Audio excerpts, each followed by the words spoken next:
Welcome to Tabletop Battle Adventures. It's D-Day 0600 hours, turn 12.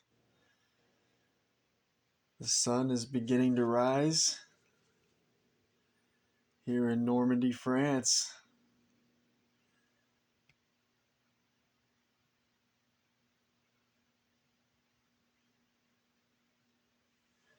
Now the units can run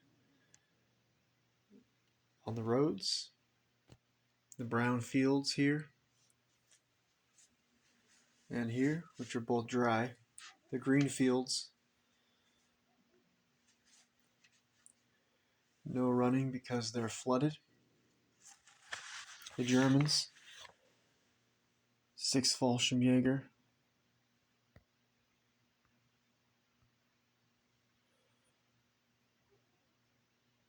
holding the river lock, center screen. So the fields are continuing to be flooded. So only advance in the fields by infantry, no vehicles allowed in the green fields. But everywhere else, units, now that it's no longer darkness, the units can run on the roads and the brown fields. The Germans hold both bridges leading into Carentan. They also hold this bridge. This bridge is held by the 1st section of the 1058 Grenadiers, and these bridges are held by the 6th Fallschirmjäger. Carentan itself is held by the 6th Fallschirmjäger.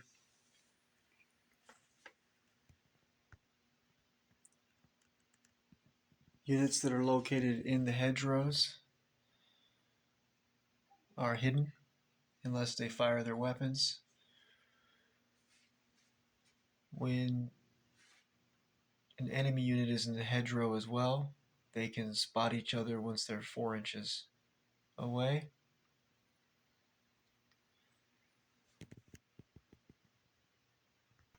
Hedgerows do block line of sight, so unless a unit is in the hedgerow or up against the hedgerow, then they cannot see through the hedgerows.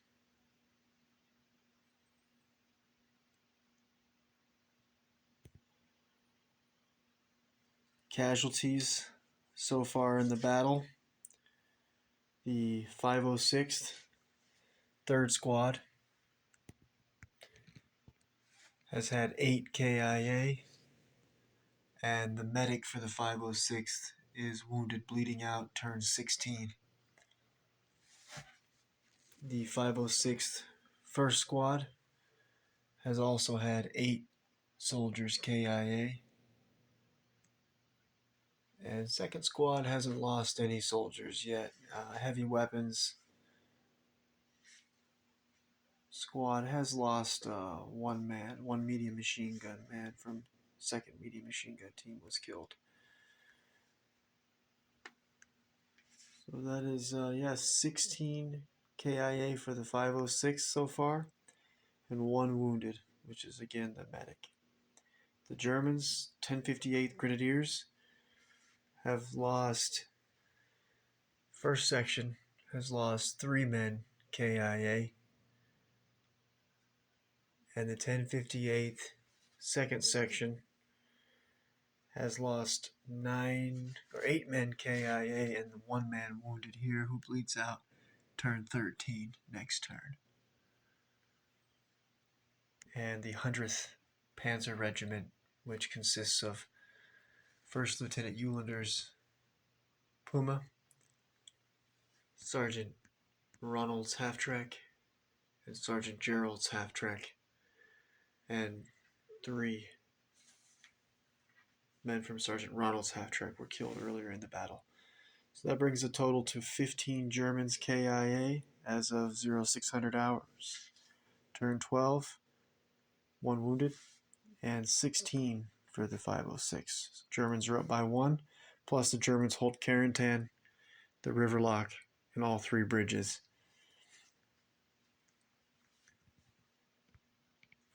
Current situation on the battlefield: 506 has light mortar, medium mortar here in the flooded field. 57mm AT been moving forward. on the road. Again, it is no longer darkness. Finally, after 11 turns of darkness, we have arrived at dawn. Here in this road, there's a barricade that was built by Platoon Commander Captain Carey and mostly men from 2nd Squad. And now we have the M5 3-inch AT gun in position here behind the barricade. Platoon Commander Captain Carey moving forward. One man from 3rd Squad with them. 2nd Squad leader Sergeant Braden. And 2nd Squad, a few teams, LMG team, 2-man rifle team, 3rd Squad BAR man. Another 2nd Squad man with SMG moving forward in the field. 3rd Squad leader Sergeant Jake McNeese in the corn, he's hidden. Flamethrower team here in the hedgerow. All the units in the hedgerows are hidden except for 3rd Squad Assistant Leader Sergeant Brandon, and also the medic who's wounded in front of him. Sergeant Brandon's been exposed. He killed the 2nd section of the 1058th LMG gunner who shot and wounded the medic. The 2nd Bazooka team is on ambush here. They're covering this opening in the hedgerow in case 1st Lieutenant Eulander's Puma tries to make a move through the gap. Here we have Sergeant Caleb, sniper. He's on ambush. Over here in this hedgerow we have a 2nd Squad LMG team positioned here. 4th Squad Heavy Weapons Sergeant Matt on ambush. And a 2-man rifle team. One with the BAR, I think, from 2nd Squad. Yeah, one with the BAR, one rifleman here in the hedgerow. We got going on over here. Oh, we've got Colonel Sink with his radio operator in the hedgerow behind 2nd Bazooka team. Moving this way, we've got the 1st MMG team moving forward in the hedgerow. Sergeant Jory the sniper on ambush. 2nd Squad Assistant Leader Sergeant Adam positioned in the hedgerow here. Sergeant Travis's scout car, who is he'll be hit on a 5 this time by the 6 Fallschirmjäger mortar, so he'll need to move quick. Platoon leader 1st Lieutenant Corey in the hedgerow. 2nd MMG team on ambush. They're 1 man down, and they've lost 1 man so far. Also, mostly over here, it's I think it's only 3 survivors now. 4 survivors. 1st Squad Assistant Leader Sergeant Stephen. 2-man LMG team from 1st Squad. And then 1 more 1st Squad soldier with a rifle right there in the hedgerow. Only 4 survivors from 1st Squad. 2nd Squad soldier with an SMG has moved over into the hedgerow. He's hidden. And 1st Bazooka team is tucked in there right next, in between the 1st Squad LMG team and the 1st Squad soldier in the hedgerow. Hard losses on this side. That's pretty much it for the 506. Over here we've got the 1058 Platoon Sergeant Robert here in the hedgerow. Starting on ambush, 1058 Flamethrower, who's hidden. The 1st Section LMG team had to fall back after mortar fire was coming in on them. The bridge is rigged with explosives by 1058 1st Squad 1st Section leader Sergeant Michael with his dog. They're on ambush and he has the detonator for the explosives on the bridge. Sergeant Gerald's half-track here in the road is going to have to make a move quick because Sergeant Travis has him outgunned with that light AT gun on his scout car. Over here also on ambush we have the 1058 1st Section LMG team in the corner. And we have 1058 3rd Section leader Sergeant Martin with 1 rifleman with him on ambush on the corner of the hedgerow. On the porch here, we have 3rd Squad Assistant Leader, 3rd Section Assistant Leader, Sergeant Logan, with a spotlight no longer needed since dawn is upon us. But he's not on ambush. He's not starting on ambush. Right here next to these crates, we have 6th Fallschirmjäger Forward Observer Team. Behind the building, we have 6th Fallschirmjäger Platoon Leader, 1st Lieutenant Reese. This is one man and his dog. Moving forward to support the 1st section of the 1058th is 6th Fallschirmjäger 2nd Section Assistant Leader, Sergeant Hauser, leading a 2-man assault rifle team from 2nd Section forward. In the 1058th headquarters, 1st Lieutenant Kreugner, Platoon Commander, 1058. I believe he's starting on ambush, and also the 1058th Sniper, far left window, starting on ambush. In the windows there, you have the 2 LMG teams from 3rd Section, 1058 as well. 6th Fallschirmjäger 2-man assault rifle team from 2nd Section, holding the river lock here. Also 2nd Section Leader, Sergeant Hans. And right here, just reaching the barbed wire, is the Platoon Sergeant Fritz of the 6th Fallschirmjäger. There's the medic 6th Fallschirmjäger, and behind these 2 stone corner walls is the 2 teams from the 2nd Section, both LMG teams here and here. Also here from the 6th Fallschirmjäger 3rd Section, LMG team, another LMG team, 3rd Section Leader, Sergeant Odin, and a 2-man rifle team from 3rd Section. Up here we have Sergeant Thor of the 3rd Section Assistant Leader, and he has a 2-man rifle team with him as well, 3rd Section.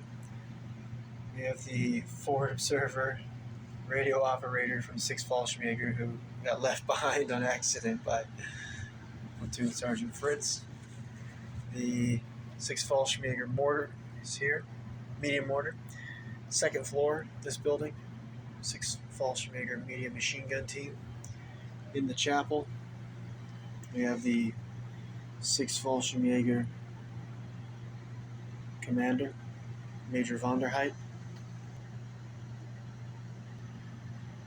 The Panzerschreck team moving through the streets, and the flamethrower team, both from 6th Fallschirmjäger. The attic here we have Sniper Sergeant Lehman, and in the attic of this building we have Sergeant Neiman, also both from 6th Fallschirmjäger. Moving over to this side of the battlefield, we have 1st Section of the 6th Fallschirmjäger, 1st Section Leader, and that would be Sergeant Carl, and positioned in the corner of the wall here, 1st Section LMG team. Here, the 1st Section 2-man assault rifle team. And that's half of 1st Section. The other half of 1st Section has moved up here, led by 1st Section Assistant Leader Sergeant Darrell, 1st Section LMG team, and one of the 1st Section men with assault rifles. The other one jumped into Sergeant Ronald's half-track to act as the gunner for Sergeant Ronald. The only survivors from the 1058 2nd Section is this LMG gunner here, and the 2-man from 2nd Section 1058, 2 men with assault rifles here. The other 7 men from 2nd Section were killed in battle. And I think that's pretty much wraps it up. Oh, Sergeant Ronald's half-track's on ambush, and the LMG team from 1st Section is going to start on ambush. Platoon Sergeant for the 506th, Platoon Sergeant David will start on ambush. And both snipers for the 506, Sergeant Caleb will start on ambush. Sergeant Jory will start on ambush. Over here, we're going to have the first squad LMG team start on ambush, and also the second MMG team start on ambush. I think I mentioned already, the 1058 sniper will start on ambush, center of that hedgerow. And then I mentioned, I believe, all three of these German units will start on ambush here also. I think that's it. Oh, and I mentioned the bazooka team, second bazooka team's on ambush. I think I was going to have the Omaha Beach invasion begin this turn, but I looked at my notes for the scenario, and I actually wrote turn 13, not turn 12. So the Omaha Beach invasion will begin turn 13, not turn 12. So we have a little more time before we get started on the beach invasion. I think historically they didn't hit the beach till 0630 hours, which will be turn 13 in our battlefield, on our battle here. So for tonight, just going to be here with the 506 facing off against the 1058 and the 6th Fallschirmjäger and the 100th Panzer Regiment. So I think that's it. And besides the units I mentioned starting on ambush, the Germans will have 37 order dice in the bag, and the Americans will have 25 order dice in the bag. Alright, 0600 hours, dawn, turn 12. First dice, US. Before we can get to that first US dice, we're going to have an ambush roll-off between Platoon Sergeant David here in the hedgerow and the Germans will roll off. It will be inside of this 1058 headquarters building. The First Lieutenant Kreutner, the platoon leader, 1058, he's going to roll off also. He's got his radio operator with him, and he's going to want to try to give out an order.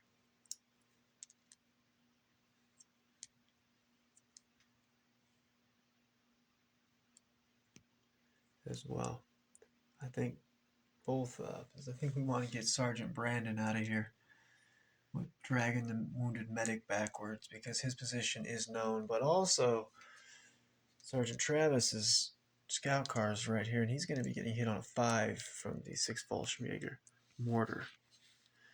So we'll roll off and see whose ambush is going to get sprung first. US will be the green dice, German white. Alright, US wins the roll-off. Platoon Sergeant David gets the first ambush. Platoon Sergeant David wins the ambush roll-off, and he's going to spring his ambush, and he's going to pull 2 dice. He's actually going to hold his position right where he's at. He'll still get a fire order, but I think he's going to hold his position there. Actually, let's stay there. We don't have enough soldiers here yet to push forward. So his first dice, he's going to order 3rd Squad Leader, Sergeant McNeese, to go on ambush. And with his second dice, he's going to order 3rd Squad Assistant Leader, Sergeant Brandon, to drag that medic on an advance order, drag the medic that's wounded backwards 4 inches, take position right in front of the 2nd Bazooka team here.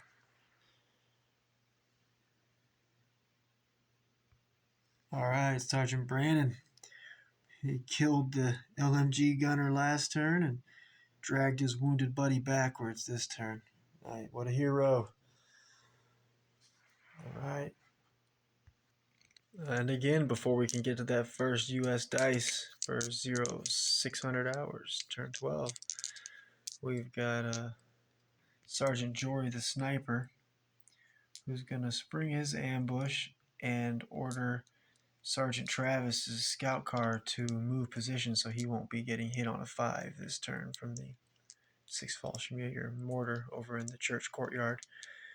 But the platoon commander, First Lieutenant Kreutner, positioned in the second floor of the farm complex building here, he also wants to spring an ambush because he's going to want to have the 6 Fallschirmjäger mortar drop that round over here on Sergeant Travis's scout car. And also he's going to want to order Sergeant Gerald to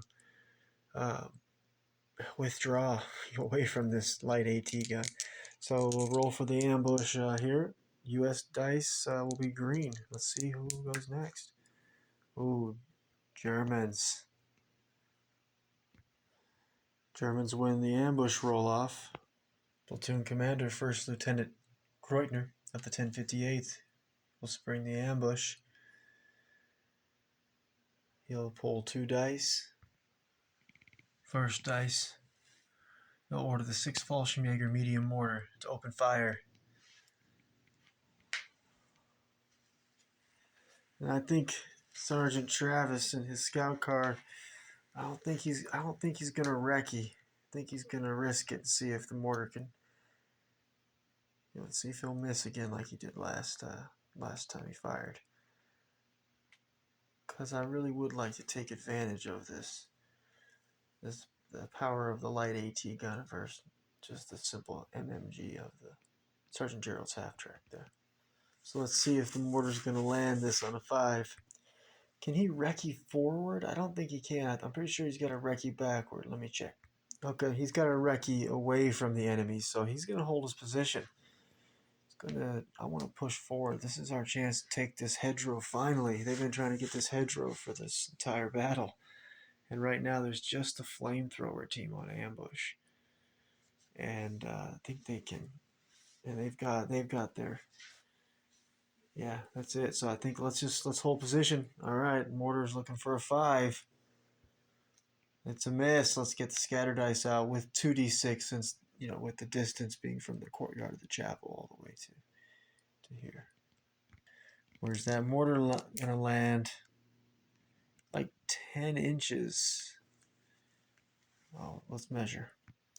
Sergeant Travis's courage pays off. The mortar round lands harmlessly in the field. It's a miss. Mortar will need a 4 next time, though. Lieutenant Kreutner's second order dice will go to Sergeant Gerald. It's half-track. And I thought about just backing him up on an advance order, but he'll still be in range. It's now that it's dawn and we can see each other. He'll still be in range of Sergeant Travis's light AT gun. And I think it's just pointless to risk. And if I open fire right now, best I can hope for is to kill the gunner. Put a pin maybe. But I'll need 6s just to hit him. Be long range 4. Hard cover 6s just to get the gunner. I think we're going to order him to advance. He's going to hang a left and move over here to support the first section and third section. First section leader of the 1058 and third section leader of the 1058, Sergeant Martin and Sergeant Michael. So let's play it safe on an advance.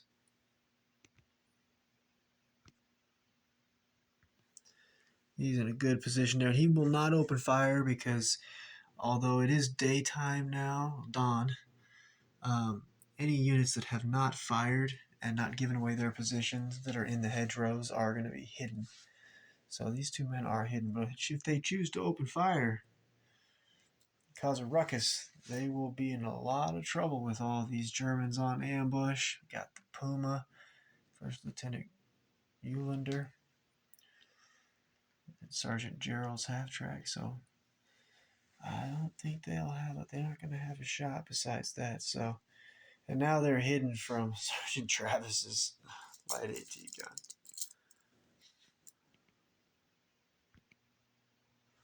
First dice. At last, we've made it through the ambushes.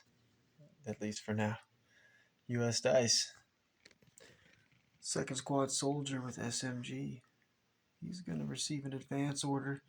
He's going to move up the hedgerow until he can spot when he gets within 4 inches. He can only move 4 inches, but if he can get within 4 inches of the flamethrower team, he'll be able to spot him. And then the flamethrower team will also spot him as well and be able to spring the ambush.